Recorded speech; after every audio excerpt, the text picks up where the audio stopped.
This episode of Another Great Day is brought to you by Backpacks. Front packs didn't make as much sense. It's Wednesday, May 3rd, 2023. I'm Aaron, and this is my kangaroo-style front pack friend, Chris. Oh, I'm a marsupial. That's right, and we'd like to welcome you back to Another Great Day, the podcast designed for one human and one kangaroo to box and discuss various topics. That's right. Oh, man. Who's the kangaroo? You just called me one. Yeah, But, you got the pouch, brother. I'm sorry. I'm wearing the boxing gloves. Oh, wait. Okay. So we're that way. Yeah, maybe we're going to box that way. Anyhow, all right. Oh, do you hear that? Do you hear that sound? Wait, I think I do.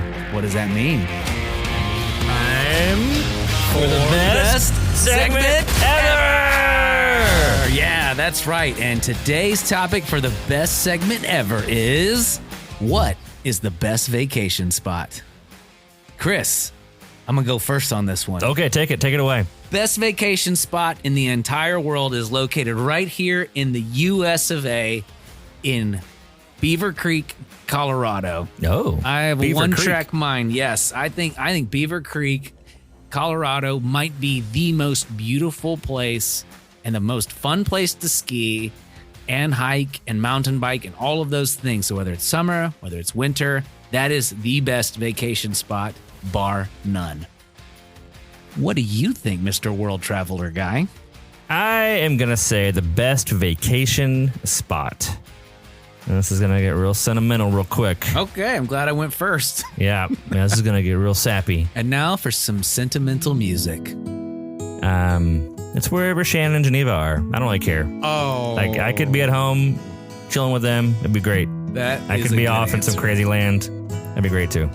Guess what, listeners? Somebody probably feels that way about you. So enjoy that emotional and mental hug for your soul. That will bring us to this day in history. Well, howdy there, this day in history. On this day in 1979, Margaret Thatcher is elected British Prime Minister. Chris, would you please do the rest of the show as Margaret Thatcher? Thank you very much. Yes. Never mind, you don't have to do that. A British monarch? Well, she's a prime minister. Is that a monarch? Not a monarch, sorry. Prime minister. You have to be a butterfly to be a monarch, I think. Oh, yes. Anyhow, the conservative politician was the very first female head of state in Europe. During her 11-year reign, her sweeping economic reforms polarized the British public, and her toughness earning her the nickname the Iron Lady. Ooh. Not to be confused with the Iron Giant. Or man. Or the Iron Man. And now you know. And that will do it for this day in history. This next segment is called the Question of the Day. And if you're new to this, we'll ask a question and encourage you to take a minute to answer the question with those around you. We'll give you about 10 seconds to answer, and if you need more time, feel free to pause the show and come right back. All right, today's question of the day is, if you could create your very own backpack, how would it look and what crazy features or practical features would it have? We'll be right back.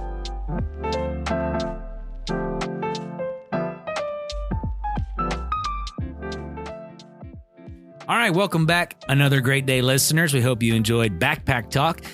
If I was going to design a backpack, Chris, it would basically be like a baby Bjorn that I could put another person into in case I needed to carry somebody around in a moment. Like a live whole human person? Yeah, so like if Jeremy Irwin, for example, hurt his leg, Wait, I could put him in it and carry him on my back. I'm trying to imagine in real life. Is this like a repurposed air jumping suit, like a tandem parachute jumper? Yes, but you're back to back instead of like stomach to back. Oh, back to back. Yeah, okay. So here's another example. I'm going to use Jeremy again. Okay. So let's say we're in a tough situation. We could suit up, and if we had to fight some guys, we could get back to back in our backpack suit and have double the arms and legs for punching and kicking. That sounds cooler than it probably would be, but it'll probably look cool in video. If we were attached to a bungee cord and having to fight a bunch of guys in an alleyway or something, it'd be pretty awesome. So I was imagining a backpack that is like a Swiss Army knife. Okay, like parts of it kind of fold out and have, I mean, you have to have the obligatory can opener. This makes way more sense than my idea. But like solar panel on it, Yes. the whole outside. is like solar reflective material. You're prepared for the apocalypse. Yeah, it's lined with like batteries on the inside. Nice. It's insulated because of the batteries. I love it. And when they get warm, they heat up. So you could use it like a body heat warming. Like an electric blanket? Yeah, when you're using the batteries, they heat up. That's great. But most important factor in any backpack since my 8th grade year is that it has a big, flat, broad strap across the back of it. You can put your skateboard on the backpack. Oh, skate or die, brah. Skateboard backpacks were so cool. Did I have one? I don't know what I had. I think I almost got one. I looked up in the skateboard magazine as a kid. That's awesome. And I wanted it so bad. And I can't remember. I think I did, but anyway. I rocked the basic JanSport backpack for like a decade, probably. I think I had the same backpack from 3rd grade to 12th grade. Yeah, I've mentioned several things in this show that are like random punk skatery kind of things, like Jinko jeans and skateboard backpacks. Mm-hmm. All of these things I had to purchase with the money I had. None of them I got like from people or was purchased for me. Like at the mall, I'd go with my parents and they were like, we're not buying that. You can spend your own money on that. And I would have to do that. Good job, Mr. and Mrs. Taylor. I made a series of foolish decisions that I really enjoyed. But I've learned since that those things are not as permanent and they're kind of fleeting sometimes. So anyway. Oh, that's actually quite a good lesson about backpacks. All right, well, great talk today, Chris. Let's take a quick break and check in with our dad joke correspondent on location. And as you guys know, Wes is on vacation, so we're going to check in with Wes's best friend, Cornelius McGillicuddy. Take it away, Cornelius. Hey, I have a joke. Take it away, Cornelius.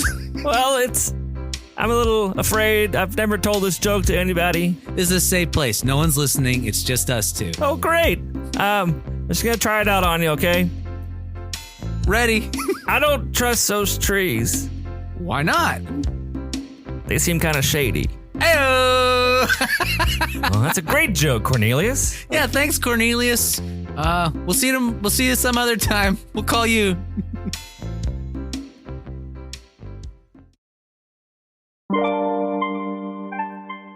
Welcome back to another great day. I'm Aaron and that's Chris, and we're so glad you're here. This part of our show is called the Word of Wisdom. This is where we'll take a minute to go through a proverb or wise saying and give you our take. Here we go. Today's Word of Wisdom comes to us from Proverbs chapter 22, verse 2.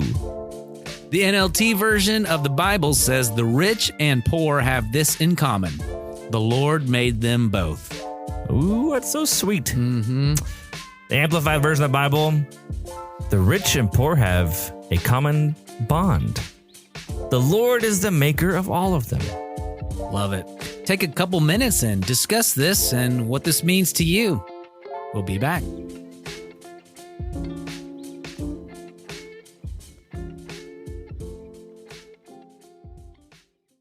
Well, that'll do it for today.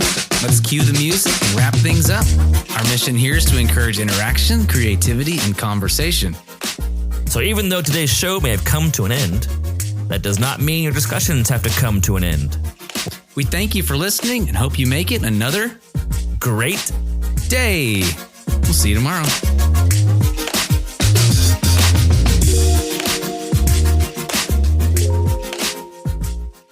So I was thinking about thinking, and I think a lot. What do you think about that?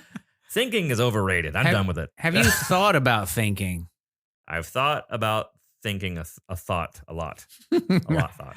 Well, I'm glad you thought about that. Hey, Denise. Hello.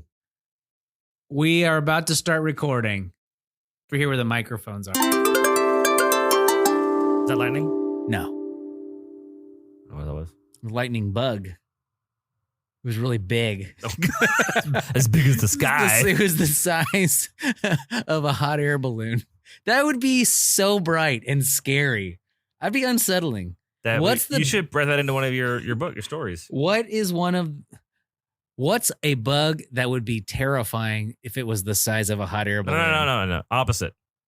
Which bug wouldn't be terrifying? Oh, all the bugs, all of them are scary, gigantic. Yeah, like praying mantis, gigantic. I was just terrifying. That's why I was saying which one is not. Dude. Because they're all There is an episode of the Real Ghostbusters cartoon show where a praying mantis hot air balloon at the parade gets turned into like a ghost monster giant praying mantis, and it's like 10 stories tall. So what do? They bring the big guy out of the containment unit, the Stay Puft Marshmallow Man. Yep. And Slimer sits on his shoulder and coaches him on how to. Slimer? Yeah. Like the green little guy? Yeah, the little green blob. How does he talk on the show? Do you... Like, okay. That's yeah, what I was it's all imagining. Gibberish. That's what I was imagining. Yeah, lots of Is he like spitting pointing and stuff? Yeah, lots of pointing. And it's like one of those things where a guy can talk to an animal and no one else can. Or like a Mandalorian can understand Grogu, but no one else That's true. can. Why can Grogu doesn't talk, right? No. Well, I mean, just a little bit or something. Maybe he uses the Force to mentally convey his thoughts. Well, that would make sense. That's part of the Force. Yeah. Are you ready to get Star started? Wars Day. The end.